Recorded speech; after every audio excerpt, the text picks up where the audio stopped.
رمضان کا اصل میں جو پروگرام ہے، میں پہلے ذرا تمہیداً عرض کر دوں، یہ ہم صرف واقف ہیں روزہ دن کا اور رات کو 1 گھنٹے کی تراویح۔ یہ بہت بڑا مغالطہ ہے، بہت بڑا مغالطہ ہے، بہت بڑا مغالطہ ہے۔ روز اصل میں رمضان کا پروگرام کیا ہے؟ دن بھر کا روزہ اور رات کے اکثر حصے کو قرآن کے ساتھ لے کر جاگنا۔ لیکن حکمت خداوندی نے پہلے حصے کو تو فرض کیا ہے، دوسرے کو فرض نہیں کیا، اس کو ترغیب اور تشویق پر چھوڑ دیا ہے۔ لیکن اس کی جو اہمیت ہے میں چاہتا ہوں کہ پہلے اچھی طرح اس کو سمجھ لیں آپ۔ دیکھیے پہلی حدیث اس میں ہے ان سلمان الفارسی رضی اللہ تعالی عنہ قال خطبنا رسول اللہ صلی اللہ علیہ وسلم فی آخر یوم من شعبان۔ حضرت سلمان فارسی سے مروی ہے،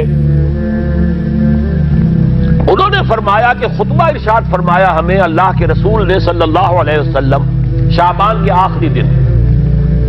فقال، آپ نے ارشاد فرمایا، یہ خطبہ طویل ہے، میں نے صرف شروع کے چند جملے یہاں نقل کیے ہیں۔ یا ایھا الناس قد اظلکم شہر عظیم، اے لوگوں تم پر ایک بہت عظمتوں والا مہینہ سایہ فگن ہو گیا ہے۔ دیکھیے سایہ فگن سے وہ انگریزی کا محاورہ آپ کے ذہن میں آنا چاہیے، coming events cast their shadows before. ابھی رمضان شروع نہیں ہوا ہے، شعبان کا آخری دن ہے، تو وہ کمنگ ایونٹ جو ہے رمضان مبارک، اس کا سایہ آ گیا ہے تم پر، اس لیے حضور نے وہ لفظ استعمال کیا قد اظلکم، ظلال کہتے سائے کو، قد اظلکم شہر عظیم، بڑی عظمت والا مہینہ ہے، شہر مبارک، بہت برکت والا مہینہ ہے، شہر فیہ لیلۃ خیر من الف شہر، اس میں ایک رات وہ بھی ہے، وہ مہینہ جس میں ایک رات وہ بھی ہے جو 1000 مہینوں سے افضل ہے۔ انا انزلناہ فی لیلۃ القدر وما ادراک ما لیلۃ القدر لیلۃ القدر خیر من الف شہر۔ اب جو اگلے 2 جملے ہیں وہ نوٹ کیجئے، جعل اللہ صیامہ فریضۃ وقیام لیلہ تطوعا، اللہ نے ٹھہرایا ہے، قرار دیا ہے اس کا روزہ رکھنا تو فرض کے درجے میں، اور اس کی رات کا قیام تطوع کے درجے میں، اپنی مرضی پر، اپنی خواہش پر، نفل کے طور پر یہ تم پر لکھ دیا گیا ہے، لکھا تو گیا ہے، جعلہ تو ہے۔ مجعول کا جو پہلا مفعول ہے وہ کیا ہے؟ جعلہ کا مجعول اول کیا ہے؟ دن کا روزہ، اور مجعول ثانی کیا ہے؟ قیام لیلہ، رات کو کھڑا رہنا۔ اب یہ رات کا کھڑا رہنا اس کی کتنی مقدار ہوگی؟ کہاں سے معلوم کریں گے؟ قرآن سے۔ جب یہ لفظ آیا ہے سورہ مزمل میں، یا ایھا المزمل قم اللیل الا قلیلا نصفہ او انقص منہ قلیلا او زد علیہ ورتل القرآن ترتیلا، یہ معنی ہے اے لحاظ کمبل میں لپٹ کر لیٹنے والے، کھڑے رہا کرو رات کو سوائے اس کے تھوڑے سے حصے کے، یعنی آدھی رات یا اس میں تھوڑا سا کم کر لو، جسے پھر کہا مفسرین نے 1/3 رات کم سے کم، اور زد علیہ یا آدھی پر بھی کچھ زیادہ کرو، یہ 2/3 رات ہو گیا۔ ورتل القرآن ترتیلا، اور قرآن کو اتارا کرو تھوڑا تھوڑا تھوڑا، یہ ترتیل، تفعیل، تنزیل، جیسے قرآن تھوڑا تھوڑا محمد پر نازل ہوا صلی اللہ علیہ وسلم، ایسے ہی تھوڑا تھوڑا تھوڑا قرآن اپنے اندر اتارو، ہیمر اٹ ڈاؤن، اپنے ذہنوں میں اتارو، اپنے قلب میں اتارو۔ اس کے لیے رات کو کھڑے رہو، اور قیام اللیل کم سے کم 1/3 شب کے اوپر اطلاق ہوگا، اس سے کم پر تو اطلاق ہے ہی نہیں۔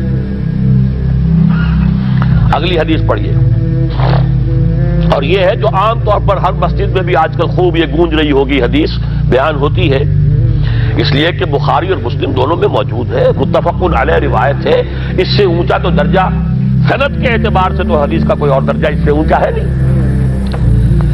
عن ابی ہریرہ رضی اللہ عنہ قال قال رسول اللہ صلی اللہ علیہ وسلم، حضرت ابو ہریرہ سے روایت ہے، آپ نے فرمایا کہ حضور نے ارشاد فرمایا، من صام رمضان ایمانا واحتسابا غفر له ما تقدم من ذنبه، جس نے روزہ رکھا رمضان مبارک کے دوران اللہ پر یقین رکھتے ہوئے اور اس سے اجر و ثواب کے حاصل ہونے کی امید میں، اس کے تمام پچھلے گناہ معاف ہو جاتے ہیں۔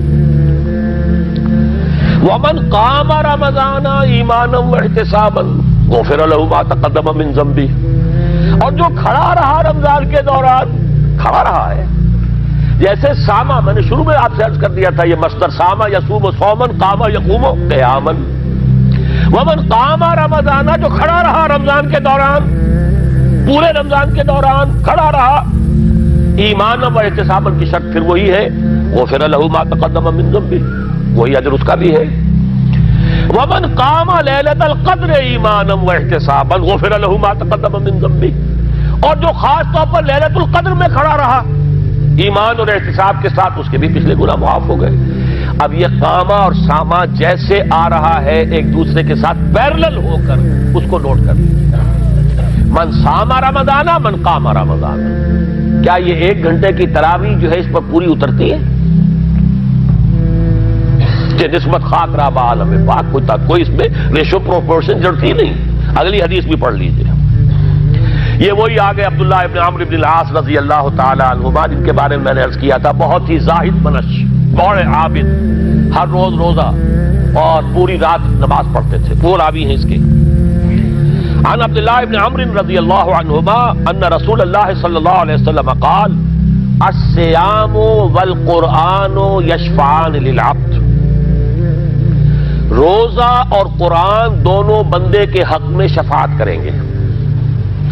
یقول الصیام، روزہ یہ کہے گا اے رب، اے پروردگار، انی منعتہ الطعام والشہوات بالنہار، میں نے تیرے اس بندے کو روکے رکھا کھانے پینے سے اور شہوت سے دن کے وقت، فشفعنی فی، میری وجہ سے روکا رہا، یہ کھانے کو اچھے سے اچھے جو ہے وہ موجود تھے کھانے، اور پینے کے لیے اعلیٰ سے اعلیٰ مشروب تھے، یہ رکا رہا میری وجہ سے کہ روزہ رکھا ہوا تھا، اور جیسا میں نے کہا منکوحہ بیوی موجود تھی لیکن رکا رہا، تھامے رکھا اس نے اپنے آپ کو میری وجہ سے، تو میری شفاعت اس کے حق میں قبول فرما۔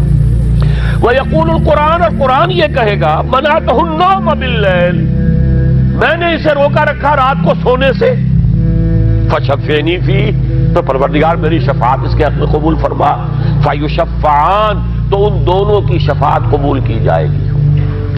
سوال یہ ہے کہ کیا روزہ 1 گھنٹے کا یا 2 گھنٹے کا ہے؟ تو یہ قیام جو ہے یہ 1 گھنٹے کا کیسے ہو گیا؟ تو میں نے پہلے کوسچن مارک آپ کے ذہن میں کھڑا کر دیا، اب جواب سنیے اس کا۔ جواب یہ ہے کہ اس کو اللہ تعالیٰ کی حکمت یہ تھی کہ اسے فرض نہ کیا جائے، اس کو معلوم ہے، عالمان سیکون منکم مرضی وآخرون یضربون فی الارض یبتغون من فضل اللہ وآخرون، اللہ کے علم میں ہے میرے کچھ بندے ہوں گے بیچارے غریب مزدور، دن بھر مشقت کریں گے، محنت کریں گے، وہ روزہ ہی رکھ لیں، بہت بڑی بات ہے، بہت بڑی بات ہے۔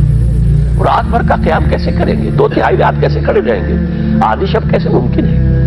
لہذا فرض نہیں کیا، حضور نے بھی فرض نہیں کیا، نہ اس کو آپ نے لازم کیا، نہ اس کے لیے وہ زوردار جو لوگوں سے کہا کہ ضرور پڑھو، چھوڑ دیا پڑھو، اور سب لوگ پڑھتے تھے اپنے طور پر۔ اب یہ کہ کوئی آدھی رات کھڑا ہے، کوئی 1/3 رات ہے، کوئی پوری رات ہے، اللہ کے بندے۔ لیکن 3 دن حضور نے یہ باجماعت نماز پڑھا دی، لیکن پڑھائی ہے وہ تہجد کے وقت، یعنی لوگ رات کے وقت جو بھی ہے کھڑے ہیں، جاگ رہے ہیں، قرآن پڑھ رہے ہیں، لیکن یہ کہ خاص تہجد کے وقت آپ اپنے حجرے سے برآمد ہوئے تو لوگ جمع ہو گئے، آپ کے گرد جمع ہو گئے، آپ نے 3 دن یہ 8 رکعتیں جو تہجد کی حضور کی ہوتی تھی، وہ آپ نے 8 رکعتیں پڑھائیں باجماعت، لیکن وہ وقت تہجد کا تھا، یہ نوٹ کر لیجیے۔ 4تھے دن بھی صحابہ منتظر رہے، کیا حضور برآمد ہوں گے، تشریف لائیں گے؟ نہیں آ رہے حضور، تو کچھ کھنگار بھی رہے ہیں، کہیں پتہ نہیں حضور کہیں اونگ نہ آ گئی ہو تو ہماری آوازوں سے جاگ جائیں، پھر بھی نہیں آئے حضور۔ اگلے روز آپ نے فرمایا کہ میں جان بوجھ کر نہیں آیا، میں اگر یہ متواتر تمہیں پڑھاؤں گا تو یہ تم پر فرض ہو جائے گی۔ یہ ہے وہ رافت اور رحمت، بالمومنین رؤوف الرحیم، جو اللہ تعالیٰ کی شان ہے رحمان الرحیم ہونے کی، بالمومنین رؤوف الرحیم، یہ محمد الرسول اللہ کی ہے، تم پر یہ سختی جو ہے یہ تمہارے لیے قابل برداشت نہیں ہوگی، لہذا میں نے یہ 3 دن صرف پڑھائی ہے، اگر مسلسل پڑھاتا تو فرض ہو جاتی۔ یہاں تک تو ہے حکمت نبوی کا معاملہ، اب آیا حکمت صحابی یا حکمت خلیفہ راشد۔ یہی معاملہ رہا حضور کی حیات طیبہ کے دوران، یہی حضرت ابوبکر رضی اللہ تعالیٰ عنہ کی خلافت کے دوران، یہی حضرت عمر کا بھی ابتدائی دور، لیکن دور خلافت عمر فاروق کے دوران یہ واقعہ آیا کہ حضرت عمر داخل ہوئے مسجد میں،